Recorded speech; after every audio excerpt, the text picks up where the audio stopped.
पहुंच सके, आप लोग बता सकें। आप लोग वो किसान हैं जो जागरूक किसान हैं, यहाँ आए हैं, और फिर जब आप अपने गांव में वापस जाते हैं, जब आप बाकी लोगों को बात करते हैं, तो आपके माध्यम से दूर दूर तक हमारी जो स्कीम्स हैं उसका प्रचार प्रसार होता है। दूसरा, कृषि में आप लोगों का अनुभव जो है वो हम लोगों से कहीं गुना ज़्यादा रहता है। तो आप लोग जो अच्छे काम कर रहे होते हो, कहीं ना कहीं इस मेले के आयोजन से आप लोगों के अच्छे कार्य निकल के आते हैं। जैसा कि अभी आपने देखा ही, आपके हो सकता है बगल के गांव में, बगल के ब्लॉक में लोग काफ़ी अच्छा कार्य कर रहे हैं, अपनी आय बढ़ा रहे हैं, दुगनी कर रहे हैं, लेकिन आप लोगों को उस बारे में इतनी जानकारी नहीं होती है। तो जब हम ऐसे वृहद किसान मेले का पार्ट बनते हैं, जब हम यहाँ आते हैं, तो हमें बहुत सारी चीज़ें ऐसी पता चलती हैं कि कैसे हम भी आगे बढ़ सकते हैं, हम भी अपनी आय दुगनी कर सकते हैं। आज मैं यहाँ आप सबके साथ एक आग्रह करना चाहूँगी। जनपद प्रयागराज में एक बहुत ही वृहद कैंपेनिंग चल रही है फार्मर रजिस्ट्री की। मैं आप लोगों से आग्रह करूँगी कि आप लोग सभी फार्मर रजिस्ट्री में अपना पंजीकरण कराएं। क्या कारण क्या है इसका? आप अगर फार्मर रजिस्ट्री में पंजीकृत होते हैं, सबसे पहले तो पीएम किसान का जो लाभ है, किसान सम्मान निधि जो आपको मिलती है, वो उन्हीं लोगों को मिलेगी जिनका पंजीकरण फार्मर रजिस्ट्री में हो चुका है। आप लोग जब आपको उर्वरक लेने होते हैं तब आप भागते हैं इधर उधर अपना रजिस्ट्रेशन खतौनी निकलवा के। जब आप लोगों को अपना धान बेचना होता है, अपना गेहूं बेचना होता है, तब आप लोग एसडीएम के ऑफिस के, तहसीलों के चक्कर लगाते हैं अपना सत्यापन कराने के लिए, ज़मीन सत्यापन कराने का। फार्मर रजिस्ट्री हमारा एक ऐसा प्लेटफॉर्म है जहाँ पे आपका डाटा सेव हो जाएगा, आपके पास कितनी ज़मीनें हैं, जिसके बाद आपको यहाँ इधर उधर भागना नहीं पड़ेगा। आपको ना तहसील के चक्कर लगाने पड़ेंगे, ना आपको कहीं लाइन में लगना पड़ेगा, आप सीधे अपना कार्य कर सकते हैं। इस वजह से अगर आपको पीएम किसान सम्मान निधि का लाभ चाहिए, अगर आपको अपनी चीज़ आसान बनाना है, आगे की जो भी प्रक्रिया है, तो फार्मर रजिस्ट्री का आपको पार्ट बनना होगा। फार्मर रजिस्ट्री या तो आप किसी भी जन सुविधा केंद्र सीएससी में जाकर अपने आप को पंजीकृत करा सकते हैं, या फिर आपके गांव में सभी जगह पंचायत सहायक होंगे, है ना? सबके यहाँ पंचायत सहायक जानते हैं आप लोग? हाँ, तो पंचायत सहायक जो बैठते हैं उसके पास आप जाके अपनी दरख्वास्त दे सकते हैं। अगर पंचायत सहायक को नहीं भी पहचानते हैं तो आप अपने किसी भी कोटेदार के पास जाके भी अपनी दरख्वास्त दे सकते हैं। कोटेदार भी आपकी मदद करेगा आपकी फार्मर रजिस्ट्री, फार्मर आईडी बनाने में, ठीक है। और लेखपाल तो है ही, लेखपाल का तो कार्य है, तहसील का कार्य ही है फार्मर आईडी बनाने का। लेकिन अगर आप किसी कारण से नहीं पहुंच पाते हैं तो आप अपने पंचायत सहायक से, अपने कोटेदार से के माध्यम से, या किसी भी जन सेवा केंद्र के माध्यम से भी आप अपना फार्मर रजिस्ट्री में पंजीयन करा सकते हैं। तो मैं उम्मीद करूंगी कि आप में से सभी लोग, किस किस की वैसे फार्मर रजिस्ट्री बन चुकी है, एक बार जरा हाथ ऊपर कर दे। किस किस की फार्मर रजिस्ट्री बन चुकी है, फार्मर आईडी बन चुकी है? अभी बहुत कम लोग हैं। जैसा कि मैं आपको बता रही थी कि अब पीएम किसान सम्मान निधि का लाभ भी, और जो आप लोगों को उर्वरक मिलेंगे, या फिर आपको एमएसपी पे धान या गेहूं बेचना होगा, तो आप लोगों को फार्मर रजिस्ट्री के माध्यम से ही मदद मिलेगी। इस वजह से आज यहाँ से जाके आप लोगों के माध्यम से, जो आप लोगों के गांव क्षेत्र हैं, जो आप लोगों के बाकी किसान भाई बंधु हैं, आप उन्हें बताइए, उन्हें भी जागरूक कीजिए कि ज़्यादा से ज़्यादा नंबर में आगे आके अपने पंचायत सहायक को या तो आप अपना आवेदन दे दें, अपने कोटेदार को अपना आवेदन दे दें, या फिर अपने लेखपाल को अपना आवेदन दे दें, जिससे कि आपका फार्मर रजिस्ट्री बन सके। अगर उसमें कोई भी दिक्कत आती है, आपको समस्या आती है, तो आप कभी भी मेरे से संपर्क कर सकते हैं। सीडीओ प्रयागराज का सीओजी नंबर आप सबको इंटरनेट पर मिल जाएगा। डीडीएजी साहब इसको देख रहे हैं, तो कभी भी या विकास भवन में आके भी आप संपर्क कर सकते हैं, तहसील ऑफिस में भी इस बारे में संपर्क कर सकते हैं।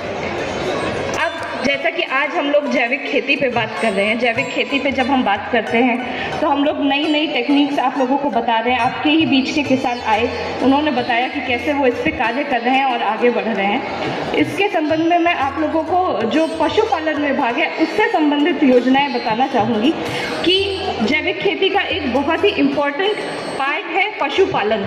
जब तक आप पशुपालन को जैविक खेती के साथ लिंक नहीं करते हैं तब तक जैविक खेती अधूरी है। तो आप लोग कृषक नंदिनी योजना, मिनी नंदिनी योजना, या फिर स्वदेशी गौ योजना जो है उसके अंतर्गत अप्लाई कर सकते हैं। आपको स्वदेशी नस्ल की जो गायें हैं, 2 गायों का प्रावधान है जो आपको दी जा सकती है। जैसा कि अभी पहले वक्ताओं ने ये चीज़ बोली कि हम लोग धीरे पशुपालन से हटते जा रहे हैं, कहीं ना कहीं आलस की वजह से हो सकता है या हमारी उस बारे में जानकारी ना होने की वजह से हो सकता है। तो जब तक हम अपने खेती के साथ इन सब चीज़ों को लिंक नहीं करेंगे, हमारी पोल्ट्री या कुक्कुट पालन में बहुत ही अच्छी नीति आ रखी है जिसमें जो भी इच्छुक रहेगा, हम लोग कुक्कुट पालन में 1 करोड़ में उनका इंटरेस्ट, 1 करोड़ का जो फार्म लगाता है उसमें इंटरेस्ट सबवेंशन देते हैं। मतलब कि हम जब बैंक का ऋण लेते हैं उसमें 4% हम कमी करवा के देते हैं। तो जब हम इन चीज़ों को खेती के साथ ज्वाइन करेंगे, जब इन चीज़ों को हम खेती के साथ करेंगे, तभी हम अपनी आय दुगनी करने के राह पे चल सकते हैं। आप लोगों को जैसा मैंने पहले भी कई बार ये बताया है कि हमारा प्रयागराज प्रधानमंत्री धन धान्य योजना के अंतर्गत सिलेक्ट हुआ है, जिसमें अब हम लोग आगे बढ़ रहे हैं कि कैसे हम अपनी उत्पादकता को बढ़ाएं। उत्पादकता को जब बढ़ाने जाते हैं तो हम लोग देखते हैं बहुत सारी ऐसे हमारी वैरायटी है जो पहले हम लोग लगाया करते थे। कोराव साइड में, यमुनापाल साइड में हम लोग ऐसे चावल की वैरायटी लगाते थे जिसमें पानी कम ज़रूरत पड़ती थी। लेकिन धीरे हमने पूरे प्रयागराज को एक ही रंग में रंग दिया। हमने गंगा पार के लिए भी वही नीति अपनाई, हमने यमुना पार के लिए भी वही नीति अपनाई। जबकि गंगा पार की जो हमारी विशेषताएं हैं, गंगा पार के जो हमारे चैलेंजेस हैं, हमारी मुश्किलें हैं, वो अलग है, गंगा पार की अलग है। आप सभी में से कई लोगों ने सोना चूर चावल का नाम सुना होगा जो यहाँ पे गंगा पार में होता है। और उसकी मैं आपको बताना चाहूँगी, जब हम लोगों ने रिसर्च कराई तो ये पता चला कि उसकी डिमांड काफ़ी ज़्यादा है, उसकी मांग काफ़ी ज़्यादा है, लेकिन फिर भी वो धीरे विलुप्त होता जा रहा है अपने ही क्षेत्र से। हम लोग दलहन तिलहन में फोकस नहीं करते। हम लोग जो दूसरा इंसान कर रहा है, हम फ़ायदा नुकसान ज़्यादा नहीं देखते। हम सिर्फ और सिर्फ अपना धान और गेहूँ इतने पे ही फोकस करते हैं। तो जब हम नई चीज़ों की तरफ बढ़ रहे हैं तो हम लोगों को नई चीज़ें जो इस आयोजन के माध्यम से हम लोग इसी वजह से कोशिश करते हैं कि नए किसान आए, आपको बताएं कि कैसे वो नई चीज़ के साथ एक्सपेरिमेंट कर रहे हैं, उसमें क्या फ़ायदा है, क्या नुकसान है, जो कि आप भी घर जाके, और हो सकता है आपके पड़ोस में वो हो रहा हो लेकिन आपको पता नहीं चलता है, लेकिन इस प्लेटफॉर्म के माध्यम से आपको वो सारी चीज़ें पता चलती हैं। तो मुझे उम्मीद है कि इसका आप एक सदुपयोग करेंगे, इस अवसर का सदुपयोग करेंगे, आपस में एक दूसरे से पता करेंगे कि क्या चीज़ें अच्छी चल रही हैं। FPOs के माध्यम से जब आप संगठन बनाते हैं, एक फार्मर प्रोड्यूसर ऑर्गेनाइजेशन से जुड़ते हैं, तो हमारे पास बहुत सारी ऐसी स्कीम्स है, एग्रीकल्चर इंफ्रास्ट्रक्चर फंड है, कोल्ड स्टोरेज की सब्सिडीज़ हैं, जिसमें आप बहुत अच्छा कार्य कर सकते हैं। मैं बताना चाहूँगी कि प्रयागराज के यहाँ किसान हैं जो भिंडी का एक्सपोर्ट करते हैं, जो आगे चल के एक FPO है जो केला प्रोडक्शन में बहुत अच्छा कार्य करता है, एक FPO जो बीज बनाने में बहुत अच्छा कार्य कर रहा है। हम लोग भिंडी का एक्सपोर्ट कर रहे हैं। तो जब आप लोग एक साथ आते हैं, जब आप लोग एक साथ एक मानसिकता के साथ आते हैं कि हमें आगे बढ़ना है, तो हम लोगों के पास बहुत सारी ऐसी अच्छी स्कीम्स है जो हम किसान दिवस पे भी अपना अक्सर बताते हैं। तो मैं ये भी आग्रह करूँगी कि जो भी आप किसान बंधु हैं, आप लोग किसान दिवस में ज़्यादा से ज़्यादा, जैसे कि आप यहाँ आए हैं, यहाँ पे आप लोगों ने आके अपनी उत्सुकता दिखाई है नई चीज़ें जानने के बारे में, किसान दिवस में भी ऐसे ही अपनी सहभागिता दिखाएं जिससे आपकी समस्याएं हम सुन सकें और हमारी जो अच्छी चीज़ें हैं आप तक पहुँच सकें। धन्यवाद।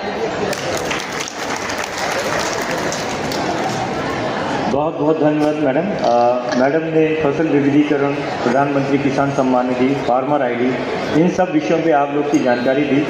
किसान भाइयों, इसमें एक विशेष अभियान के रूप में फार्मर आईडी बनाने का कार्य चल रहा है और आप सभी से अनुरोध है, क्योंकि आगे भविष्य में आपको प्रधानमंत्री किसान सम्मान निधि जैसी एक सम्मानित योजना, जिसमें हम हर 4 महीने में 2000 रुपये आपको कृषि इनपुट के लिए देते हैं, वो तभी जारी रहेगी जब आपकी फार्मर आईडी बन जाएगी। इससे आपको विशेष लाभ है।